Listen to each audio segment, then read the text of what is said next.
नैनीताल की सीवेज परेशानियों को कम करने के लिए बनाई गई 110 करोड़ की योजना में बड़ी ठगी के संकेत मिले हैं। ग्रामीणों का आरोप है कि चौड़ा पाइप लगाने की जगह उसे अंदर से लेयर लगाकर और भी पतला कर दिया गया।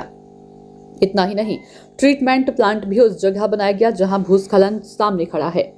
जिलाधिकारी ललित मोहन रयाल ने मामले की गंभीरता को देखते हुए एक कमेटी बनाकर इसकी जांच करवा दी है।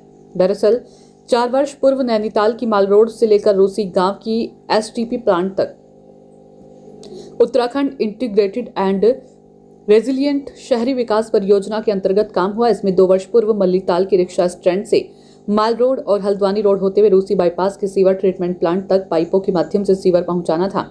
इसका कॉन्ट्रैक्ट तिरुपति सीमेंट प्रोडक्ट्स को 96 करोड़ 15 लाख में दिया गया। बताया गया कि इसकी लागत 110 करोड़ तक पहुंच गई है। ये प्रोजेक्ट नवंबर 2021 से शुरू होकर मई 2025 तक पूर्ण होना था। इसे सीवेज का development, STP, trunk sewer, allied और 5 वर्ष तक ऑपरेशन और मेंटेनेंस के लिए दिया गया था। इसे एसटीपी की क्षमता बढ़कर 17.50 MLD हो जानी थी। इससे पहले वर्ष 1982 में 10,000 की आबादी को देखते हुए 600 mm व्यास वाली आरसीसी की सीवर पाइपलाइन डाली गई थी। बताया गया है कि विभाग ने 2022 से 23 में 2 से 5 लाख की आबादी को देखते हुए 900 mm डाया वाले DI पाइप डालने के लिए टेंडर निकाले। ठेकेदार ने लगभग 110 करोड़ के टेंडर में पुरानी पाइपलाइन को ही अंदर से रिपेयर कर इतिश्री कर दी। इससे सीवर पाइप का डायामीटर बढ़ जाने के बजाय 2 सेंटीमीटर इंटरनली कम हो गया है। फलस्वरूप माल रोड में सीवर का ओवरफ्लो और ढक्कन उठना जारी रहा। पूर्व में इसमें 600 mm डाया वाली आरसीसी सीवर पाइपलाइन डाली गई थी, जबकि वर्तमान के ठेकेदार को एग्रीमेंट के अनुसार इसकी जगह 900 mm डाया वाली DI पाइप डालनी थी। लेकिन अधिकारियों के साथ मिली भगत कर ठेकेदार ने सभी को ठग दिया। एसटीपी प्लांट भी 70% बनने के बाद भवन के आगे भारी भूस्खलन हो गया है और उसका काम रुक गया। प्रशासन अब प्लांट लगाने के लिए दूसरे स्थान की तलाश कर रहा है।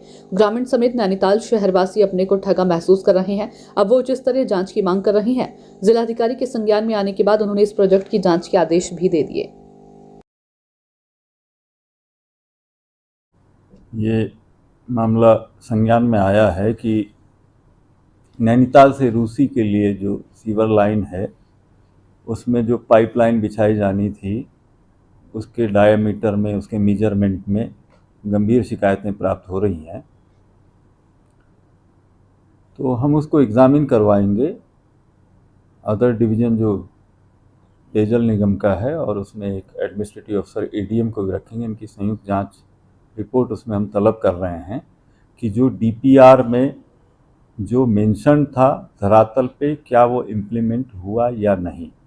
अगर उसमें वेरिएशन पाए जाते हैं या जो शिकायत आ रही है उसमें सत्यता की पुष्टि होती है, सर्टेनली उसमें कठोरतम कार्रवाई की जाएगी।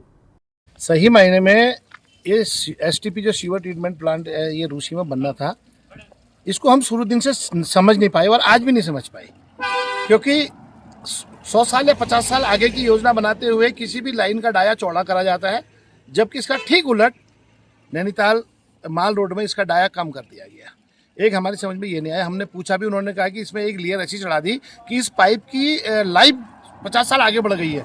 लेकिन लाइफ तो बढ़ गई मान लेते हैं, लेकिन डाया तो घट गया, चूँकि जनसंख्या घटनी नहीं है, जनसंख्या बढ़नी है दिन पर दिन। एक चीज़, एक कॉन्सेप्ट जो 600 को 900 करना था, यहाँ 600 को 550 कर दिया गया। एक ये समझ में नहीं आया। दूसरा, रूसी क्षेत्र में जो इसका वो था, ये शहरी योजना थी, अर्बन ट्रीटमेंट प्लांट की योजना थी ये। तो मैंने इनसे तब भी कहा था कि अपने आप अर्बन में इसको कीजिए, आप रूरल में क्यों ला रहे हैं आपको, आप हमारे क्षेत्र को इसको हटाइए हमारे क्षेत्र से इसको।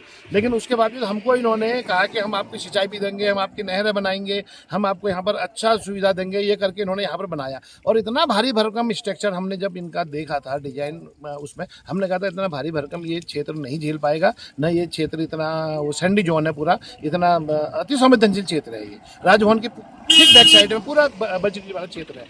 ये नहीं माने। हमने कहा था इसको 2 पार्ट में आप कीजिए, थोड़ा सा समय लगेगा आपको, 2 पार्ट में कर देंगे तो आधा इधर आधा ऊपर कर देंगे। तो ऊपर करने से गांव की एरिगेशन रिक्वायरमेंट भी पूरी हो रही थी।